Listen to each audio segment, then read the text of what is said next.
رسول اللہ صلی اللہ علیہ وسلم نے فرمایا کہ جب تم میں سے کوئی پخانے میں جائے تو قبلے کی طرف منہ کرے نہ اس کی طرف پشت کرے، بلکہ مشرق کی طرف منہ کر لو یا مغرب کی طرف۔ صحیح بخاری حدیث نمبر 144۔ لوگ کہتے تھے کہ جب قضائے حاجت کے لیے بیٹھو تو نہ قبلے کی طرف منہ کرو نہ بیت المقدس کی طرف۔ یہ سن کر عبداللہ بن عمر رضی اللہ تعالیٰ عنہ نے فرمایا کہ ایک دن میں اپنے گھر کی چھت پر چڑھا تو میں نے حضرت صلی اللہ علیہ وسلم کو دیکھا کہ آپ بیت المقدس کی طرف منہ کر کے 2 اینٹوں پر قضائے حاجت کے لیے بیٹھے ہیں۔ پھر عبداللہ بن عمر رضی اللہ عنہ نے واسع سے کہا کہ شاید تم ان لوگوں میں سے ہو جو اپنے چوتڑوں کے بل نماز پڑھتے ہیں۔ تب میں نے کہا اللہ کی قسم میں نہیں جانتا کہ آپ کا مطلب کیا ہے۔ امام مالک رحمۃ اللہ نے کہا کہ عبداللہ بن عمر رضی اللہ تعالیٰ عنہ نے اس سے وہ شخص مراد لیا جو نماز میں زمین سے اونچا نہ رہے، سجدے میں زمین سے چمٹ جائے۔ صحیح بخاری حدیث نمبر 145۔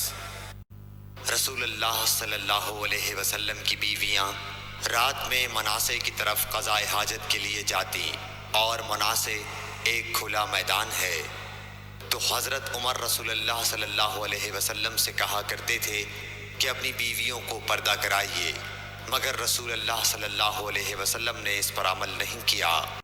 ایک روز رات کو عشاء کے وقت حضرت سودا بنت زمع رسول اللہ صلی اللہ علیہ وسلم کی اہلیہ جو دراز قد عورت تھیں باہر گئیں۔ حضرت عمر رضی اللہ عنہ نے انہیں آواز دی اور کہا ہم نے تمہیں پہچان لیا، اور ان کی خواہش یہ تھی کہ پردے کا حکم نازل ہو جائے، چنانچہ اس کے بعد اللہ نے پردے کا حکم نازل فرما دیا۔ صحیح بخاری حدیث نمبر 146۔ آپ صلی اللہ علیہ وسلم نے اپنی بیویوں سے فرمایا کہ تمہیں قضائے حاجت کے لیے باہر نکلنے کی اجازت ہے۔ صحیح بخاری حدیث نمبر 147۔ عبداللہ بن عمر رضی اللہ تعالیٰ عنہ فرماتے ہیں کہ ایک دن میں اپنی بہن اور رسول اللہ صلی اللہ علیہ وسلم کی اہلیہ محترمہ حفصہ کے مکان کی چھت پر اپنی کسی ضرورت سے چڑھا تو مجھے رسول اللہ صلی اللہ علیہ وسلم قضائے حاجت کرتے وقت قبلے کی طرف پشت اور شام کی طرف منہ کیے ہوئے نظر آئے۔ صحیح بخاری حدیث نمبر 148۔ عبداللہ بن عمر رضی اللہ تعالیٰ عنہ نے خبر دی، وہ کہتے ہیں کہ ایک دن میں اپنے گھر کی چھت پر چڑھا تو مجھے رسول اللہ صلی اللہ علیہ وسلم 2 اینٹوں پر قضائے حاجت کے وقت بیت المقدس کی طرف منہ کیے ہوئے نظر آئے۔ صحیح بخاری حدیث نمبر 149۔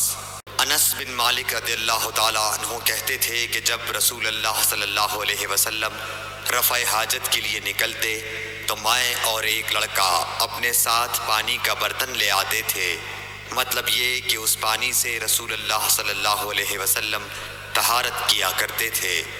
صحیح بخاری حدیث نمبر 150۔